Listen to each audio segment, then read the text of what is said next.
नमस्कार मंडळी, स्टार प्रवाह वाहिनीवरील दुहिरे माझा मितवा ह्या मालिकेच्या पुढील येणाऱ्या भागामध्ये आज आपण पाहणार आहोत की अंजली आणि राजेश बाहेर जात असतात तेव्हा काही गुंडे येतात आणि राजेशला मारू लागतात.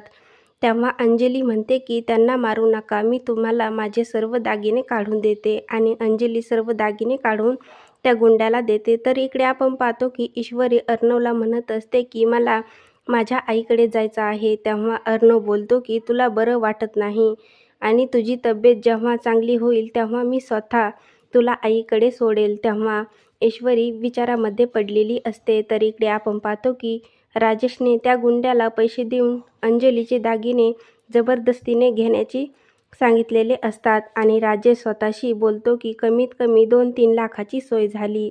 तर इकडे आपण पाहतो की वल्लरी ईश्वरीच्या कपाटामध्ये काहीतरी शोधत असते. तेवढ्यातच तिथे अर्णव, मामा आणि सर्वजण येतात.